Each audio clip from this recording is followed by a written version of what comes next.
They say the opposite of love is hate, but what if I told you that it's actually fear? In life, we have to make a series of choices. So, are we going to choose fear or are we going to choose love? Hey everyone, my name is Nico, and in this channel, I talk about how to improve your studying skills and mindset so you can learn languages more effectively. To begin, we're going to define what fear is. So, in this video, we are not referring to mortal fear where your life is at stake because there's a war or there's an assault going on. The fear that we're referring to is the fear of everyday life, the one of, if I do this thing, everyone's gonna think I'm stupid, or I worry, or I wonder if this person's gonna like me. It's those types of things. The more manageable fears that are more learned rather than they're forcing us and we're at stake of something. So these fears, they can stem from many things, but ultimately the foundation of these fears is lack. So there's an absence of something. So perhaps because of that lack, we're going to experience a fear of success, responsibility, failure, maybe even like love or relationships. Now we're going to address the idea of the ego. So there are three different definitions that we can explore. The first definition is the one that you can find in any dictionary. It refers to a person's self importance or a person's self esteem. The second definition is related to Sigmund Freud, so it's a bit more psychoanalytic, and it essentially covers three different concepts. There's the id, which is your basic primal like instincts. Then there's your ego, and then there's your superego. So the superego is your consciousness. It is the part of you that like wants to help others, that is very caring. But then the ego is kind of like somewhere in between. It's who you are between your id and your superego. The third definition is based more in spirituality, and it is the one that I tend to follow more. And it essentially says that the ego is a self construct that separates who you really are versus who you think you should be. And so, if you want to explore this idea more in particular, you can look up the book The Power of Now by Eckhart Tolle. 10 out of 10. It really does change your life. I really recommend it. But essentially, what this philosophy or this idea says is that the ego feeds off of fear. So, in order for the ego to exist, you need to be in a state of constant fear. Whether that fear is intense or minimal, it doesn't matter.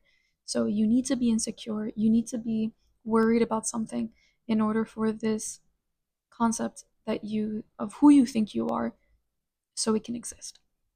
So, we're going to explore that a little bit more in depth. Another way to look at it is that there is you, like the real you, that is full of love, and that is your essence. And then there is this, it's kind of like a reflection, kind of like a shadow, but it's not the shadow of like, Carl Jung, but it looks like you, but it's not you, and it is your fear, your insecurity, everything negative of you personified. So it's two different beings, but y'all just look identical. So it's very easy for the brain to confuse them and think that you guys are the exact same thing. But in reality, it's not. There's the real you and then the fear of you personified. And that is what we have to separate, acknowledge, and then deconstruct. And for my language learners in particular, this can manifest in fear of speaking or procrastination, where if you have to produce some type of output, the fear or the insecurity or the intimidation of it all is too intense. So you end up not doing anything because it feels too much for you. And so you stay in stagnation. You just don't do anything. Next, we're going to talk about the importance of mental habits. Just like our physical body, we need to eat, sleep, go outside, be under the sun.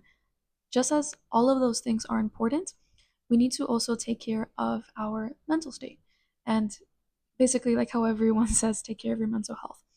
And there's different ways to do it, and many people practice it, but I still think it's worth addressing because many people still don't do it. So if it's a problem that lingers, that means it's a problem or a situation that we need to keep addressing. To be more specific, in the realm of learning, whether it's languages or anything else, our brains function best when we are relaxed. So if we are in a state of anxiety or in a state of worry, it's going to be harder for the brain to absorb that material and to maintain it long term because we're not giving ourselves the mental space or like the capacity to keep that information because our brain is filled with many other things simultaneously. So one way that you can look at it, and one way that I kind of use to like give an example to my students is say that there's a cloud and that cloud represents all of your worries, all of your anxieties, your concerns, your fears. If you go into that cloud and you look around, you're not going to be able to see anything because it's gray, it's dark. You're stuck kind of like with a blindfold over your face. So you're walking, sure, you can be moving, but you're not going to know where you're going. And so you're in this perpetual state of feeling lost, of being lost. Now, compared to if you step out of that cloud, you're going to be able to see things and you're going to be able to appreciate things more and understand things at a deeper level because you kind of like decluttered your brain or you made space for that information to exist in. Not only will you be calmer, but you'll be able to pay attention more and you'll be able to focus better as well. And this is really important regardless of what age you're at, um, and like regardless of what situation you're in as well, whether it's at work or at school or like doing your favorite activity. If you're emotionally not stable, again, for whatever reason, it's going to prevent you from really being in the present and from being able to do things and like execute them successfully. To explore the idea further of the importance of mental habits, I want you to think of your brain like any other organ that you have, or like your muscles. But instead of working out physically or doing something physical for it, you need to think about the thoughts that you're giving your brain.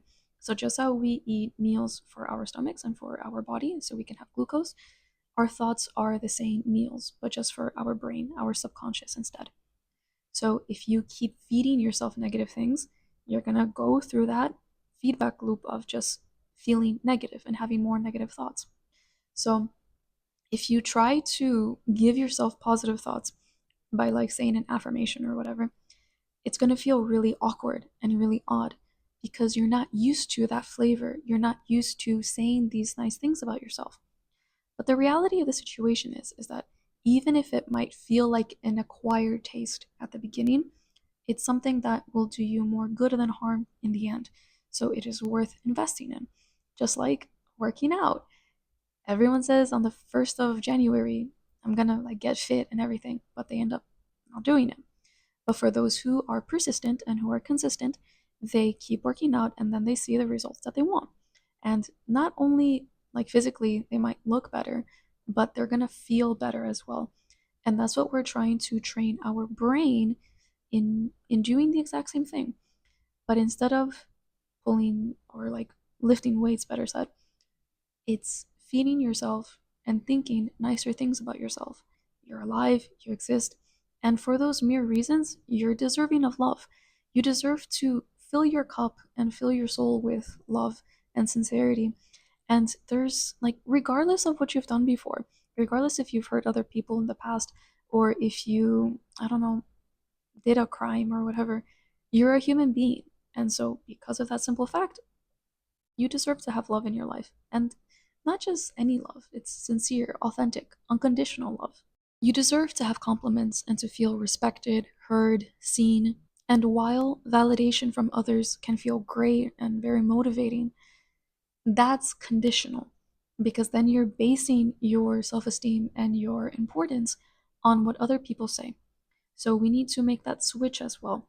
Instead of anticipating or instead of waiting for the validation from others, we need to learn how to validate ourselves. How do we do that? Again, by switching, by changing how we treat ourselves. Rather than expecting someone else to tell you you did a good job, tell yourself you did a good job. Instead of waiting for your boyfriend or like whatever, your crush to tell you, oh, you look beautiful, look at yourself in the mirror and say, I look beautiful. And again, even if it doesn't feel like, if it feels awkward or if it just feels wrong because you're not used to complimenting yourself or validating yourself, just keep doing it. And this is not fake it till you make it. This is actual practice. You are literally rewiring your brain. So, to give you some background on neurology and like neuroscience, the brain is plastic, and that means that it has the ability to change. So, the brain that you have when you were born, it grows, it develops obviously, but it continues developing even as you age, even after like 25. So, it doesn't matter how old you are, you can still learn new things.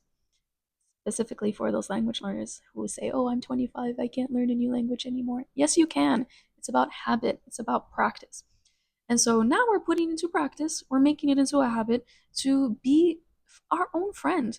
You know, we it's very easy to think negatively of yourself or to beat yourself up.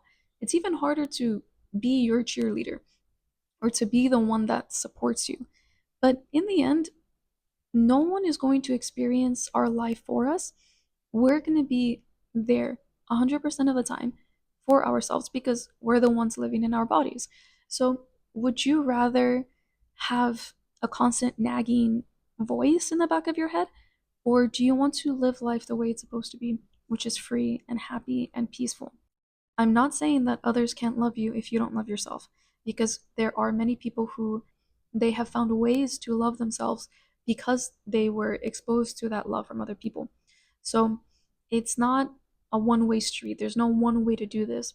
But ultimately, what I am sharing with you, what I am inviting you to do, is to give yourself permission to offer yourself love and not conditional love, not the if I get this degree, then I will be proud of myself, or if I don't know, if I accomplish this goal, only then will I feel that I'm worth being a human being. No, that is conditional love, and that is not what we are aiming to participate in. Rather, it's the unconditional love of even though I'm struggling, I am trying, and I'm going to believe in myself and support myself because I am worth it. I'm not a toy. I'm not a fly on the wall. I deserve to feel proud of myself and to feel grateful that I am able to even do this. And like, there are many people who have, of course, they have limitations of all kinds, but they find the way. And how do they do that? Why do they do that? It's not because they have superpowers, it's because they chose to believe in themselves. They chose to put themselves in a space, in a mental space and an emotional space where they push forward because they believe in themselves, they love themselves, they are giving themselves the chance. So when we feel this fear that we're not enough or that we're not doing or we're not performing as well as we want, we need to do a few things. We need to assess the things that are happening that are not going according to what we want. So maybe you're making the same mistake when it comes to conjugating, or maybe you keep saying the wrong thing, or like you keep mispronouncing something. And then you have to address when it happens. So is it happening when I'm in front of a crowd, or when I'm texting, or when it's an exam? Then we're going to address the psychological setbacks. So we're not referring to physical setbacks or financial setbacks. We're talking about what you say to yourself or how you treat yourself when those mistakes happen. Because only then that we know what it is that's going wrong, when it's happening, and how we treat ourselves or like what we're thinking, then we can begin to flip that. Then we can start implementing healthier habits. The first habit that we're going to address is being patient and compassionate with yourself. You need to understand and accept that if you bully yourself constantly, you're only going to reinforce those negative thoughts and feelings about yourself. So, yeah, it's funny every now and then if you say, "Oh, I'm such an idiot for doing that." But if you keep doing it and if you keep only focusing on those types of words or those types of feelings, it's going to be very hard to get out of it because you're training your subconscious to believe in that one paradigm, in that one idea. So, how do we practice patience? We practice patience by being in the now, by being as present as possible, and focus on progress, not the end goal. So, for our language learners in particular, it's very exciting and very tempting to think, oh, I'm going to be as fluent as possible. I'm going to sound like a native, and people are going to, turn their heads and be like, wow, I'm so impressed. Again, that's very tempting to think and very moving and motivating.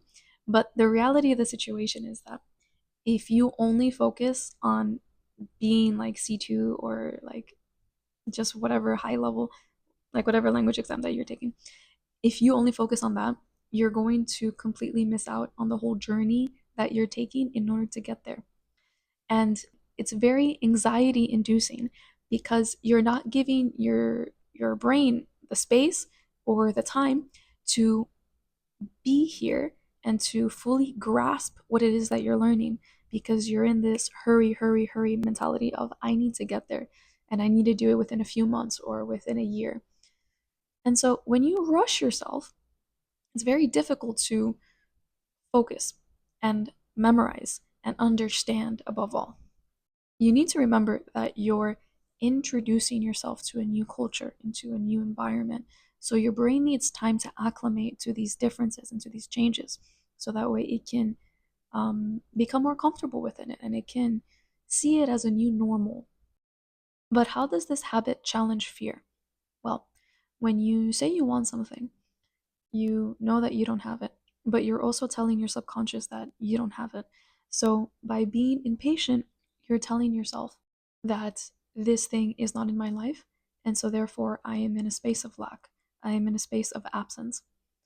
And when we continue living or continue thinking with impatience, we're feeding into this cycle, into this feedback loop of it's not here, I'm not there yet. It's not here. I'm not there yet. So again, it's the whole thing of feeding into this idea that because you don't have it, you're never going to get it. And that's not the reality of the situation. Because when we flip into being compassionate and to being patient, we're giving ourselves the space, the emotional and mental space to think, okay, I'm not there yet, but I will get there. And in doing so, you're showing yourself kindness. And remember, love is the opposite of fear. So if you show yourself love, you are addressing the fear, but you're also diminishing it. And remember, with patience comes compassion. So by being patient, you are choosing yourself rather than your anxiety. Habit number 2 refers to comparing yourself to your past, not with others. So it's very easy to want to compare yourself with others because it's an external thing. Like there's people around you, people are always going to be around you. And so if you see someone else at a higher level than you, it's going to be very easy to think, oh my God, they're doing so much better than me. What are they doing that I'm not doing? Why am I so behind? And all those anxiety inducing feelings start arising. But the way that we can flip this script is by comparing ourselves with our past. If we decide to reflect on how we were before and see how far we've gotten now, we're going to be able to realize how much we've done, how much we've grown, and it's going to reduce those feelings of not being good enough and of the fear of I'm too far behind in comparison to the world. Another way to look at this idea, if you want to look at it more metaphorically, is that everyone is on their own little island. So some of them have trees, some of them have animals. They're all a little different. And so you are on your own little island and you want to go visit someone else. So you get on your little boat, da da da da da. You row your boat, and you go to someone else's island. And you're like, wow, y'all have palm trees? I got a cactus. Mine looks very little compared to yours. I'm like, I feel that I am lacking.